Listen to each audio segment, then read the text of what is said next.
NASA kwisha maneno, which means, according to some analysts, Raila Odinga kwisha maneno. You know, sometimes there are people who love politics, who love following political analysis, and they wake up one morning and decide they are going to be political analysts. Yeah, and of course they're well within their rights. There is nothing wrong with that. Some have even started their own YouTube channels, getting many more views than this channel even, which is okay. I'm not jealous. The only concern is that people are being misled. And there's another problem.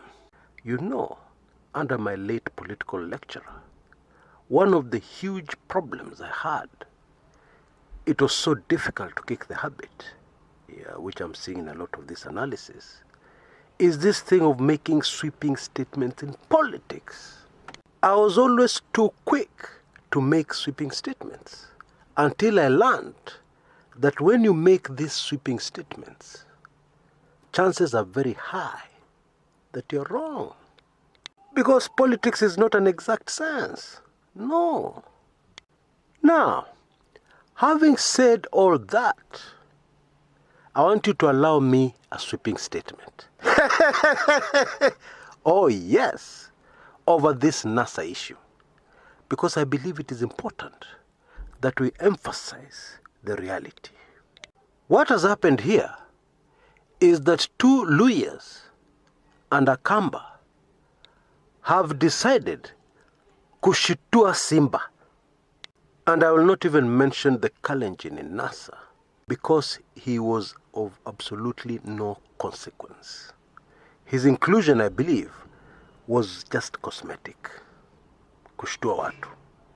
This issue does not deserve a front page story in a major newspaper in Kenya because it has no political impact.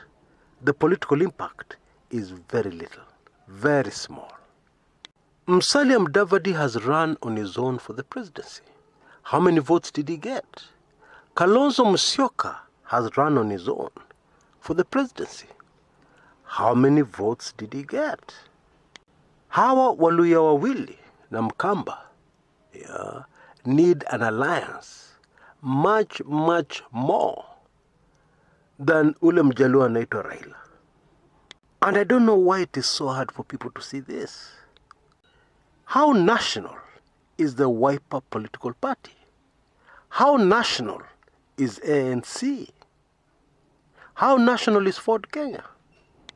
If we're to face the truth, these are parties domiciled within certain communities and certain communities alone.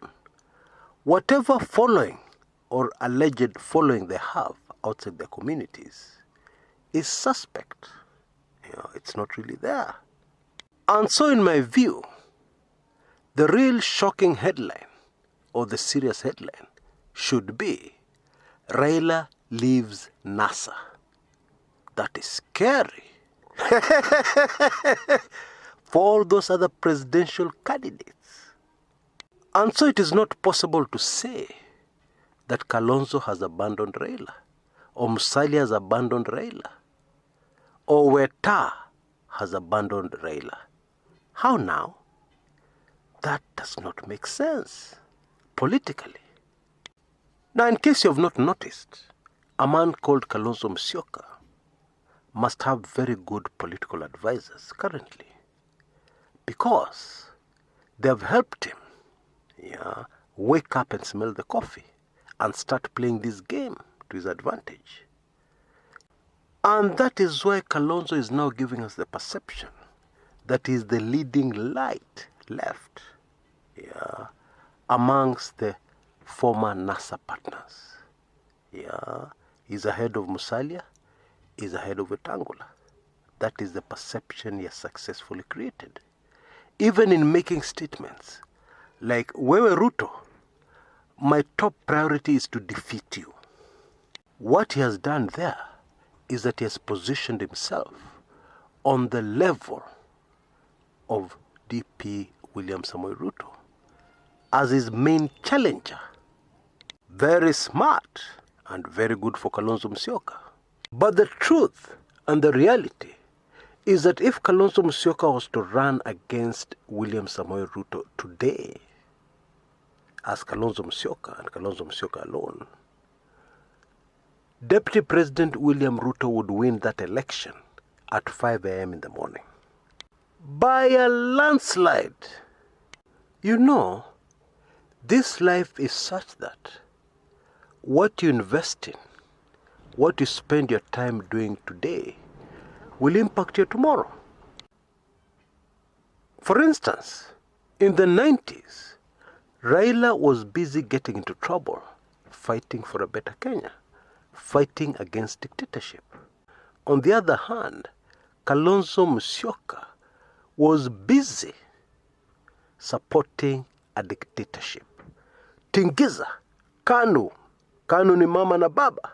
That's what Kalonzo was doing. That is what he invested his time doing. More recently, as we've been told by Governor Alfred Mutua, Kalonzo was very busy holding Wiper meetings to discuss other people and to discuss how they're not towing the line. And while he was doing this, Raila was busy with initiatives fighting for a better Kenya. So even if you hate Raila, why should it surprise anybody that he is a political giant and Kalonzo Musyoka is not? Why should it surprise anybody? Admittedly, William Samoei Ruto, at the time when Kalonzo Musyoka was supporting a dictatorship, was doing the same. But the difference here is that Ruto's community is a larger support base when you count the number of potential votes. The difference here is that Ruto has been campaigning countrywide for the last 4 years, making donations, giving out wheelbarrows, etc., etc. Go to any village in Kenya and ask the masses for their opinion on people who give handouts versus people who don't. Handouts work with the masses. And Deputy President William Samoei Ruto has been very busy for 4 years with those handouts. So, how can you put him on the same level as Kalonzo Musyoka? Politically, how? And that is why Kalonzo Musyoka needs a political alliance to have any chance of going anywhere near State House as the President of Kenya. The support of 2 lawyers, Amaragoli, Musalia, and Abukusu, Weta, is not enough to get Kalonzo into State House. Even if those communities vote to a man for Kalonzo, it's not enough. He needs Raila Odinga. The truth is, he needs Raila Odinga to say Kalonzo tosha. And then he can defeat William Ruto in an election easily. You know, Kenyans have a very short memory. In 2002, when President Daniel Toroitich arap Moi was completing his last term as president, Kalonzo Musyoka went all over the Rift Valley. His message to the Kalenjin community was simple. He told them that out of all the potential presidential candidates, he was the best placed to take care of their interests after Moi left power. He assured Moi handlers and those who were close to Moi that he would protect the president with everything he had after Moi left power. And on paper, that appears to be very smart. But that's not the way politics works in Kenya. And as Kalonzo positioned himself and prepared very cleverly to be the opposition compromise candidate for the presidency, Raila went to Uhuru Park and said Kibaki tosha. And that was the end of the matter. In 2007, Kalonzo, very crafty in this move, organized things so that he was the one who was involved in the registration of a party called ODM Kenya, Orange Democratic Movement Kenya.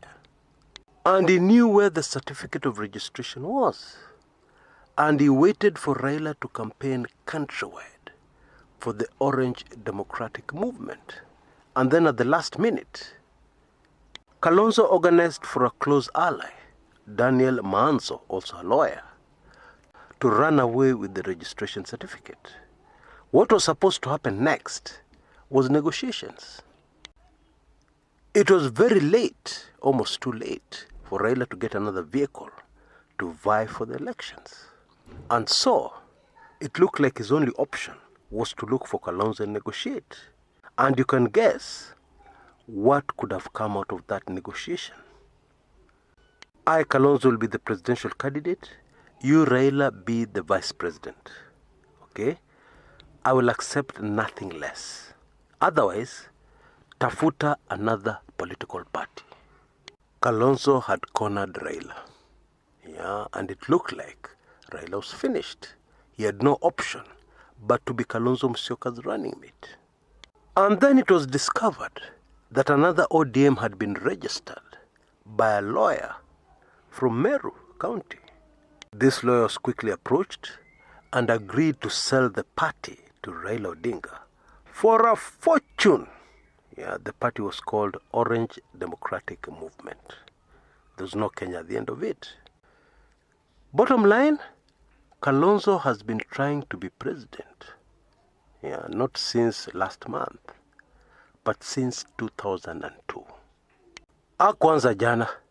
So what else is new?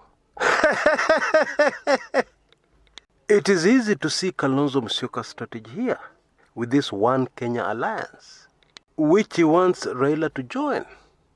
And then after Raila joins, you can guess how the negotiations will go.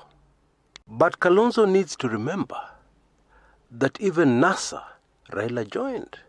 Yeah, NASA was the brainchild of Musalia Mudavadi. Even if one does not like Raila's face, doesn't like the man, it doesn't matter. You can't ignore the man's support base. You can't. The bitter truth and the reality is that the One Kenya alliance without ODM and Raila Odinga will be minus millions of votes. That's the truth. I sincerely hope that this video has fully answered those people. Those people have been sending me emails and asking me, Chris, why are you not saying something about the problems in NASA?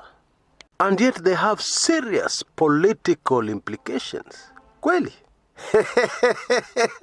Hapana, I don't agree. I know some of you will hate me for this. But the truth is, hiyo story ya Waluya wawili na Mkamba moja is of very little political consequence. Kidogo sana. Worth ignoring.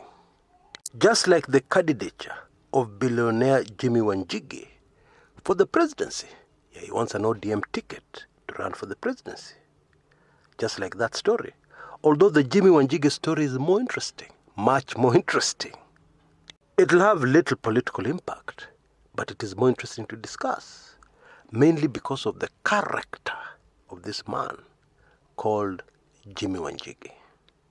And by the way, there's plenty of stuff with a lot of political consequence in my weekly intelligence briefings. Yeah? And number 62 is just being released now as we speak. So to make sure you don't miss it and you don't miss all the other back issues, take advantage of our special offer, which I have decided to extend until the end of July. Yeah, just 4 days away, until 31st July 2021. So rush. Yeah, but meanwhile, listen in to the details. what you're going to be getting, you will be totally amazed. Many times on this channel, I have described the upcoming 2022 general elections in Kenya with a Swahili very popular Kenyan expression as follows: Kimeumana kuumana. Oh yes. And maybe many on this channel have not been able to fully understand what I'm really driving at. What is the worst that can happen? What can really happen? What is this that kimeumana kuumana? Really, what is it? I know many of you are asking. In my latest weekly intelligence briefings number 60, I cover one of these areas that is really scary about our upcoming elections. And it is a trend that we have seen very clearly from the last two elections, the last two general elections. Of course, I'm talking about 2013 and 2017. It is a trend that is deadly, to say the least. Before the 2013 general elections, we had the death from a helicopter crash of the late Professor George Saitoti, who, by the way, had already announced that he was vying for the presidency of the Republic of Kenya. But was it really an ordinary helicopter crash? There is a lot of information in the public domain that suggests it was not. And I covered this in great detail in weekly intelligence briefings number 60. Now let me give you another quick example. In the run-up to the 2017 general elections, indeed very close to those elections, about a month before those elections, the CS internal at the time, a man called Joseph Nkaiseri, suddenly passed on from what we were told was a heart attack. A sudden heart attack just before the general elections. And then we had the still unsolved mystery of the gruesome murder of IEBC computer guru, the late Kshs. In my view, the stakes were very high in 2013. They were higher in the 2017 elections. And they're highest, a lot higher, in the 2022 upcoming general elections. Now, there are details which unfortunately I cannot share on this public channel that are included in my WAB number 60 that will just blow your mind. No kidding, no exaggerating. And on this channel, it is our tradition to analyze our politics in our beloved country a lot more deeply than many others do. I'm not saying we're the best. I'm not bragging. But we make an effort to analyze politics very deeply.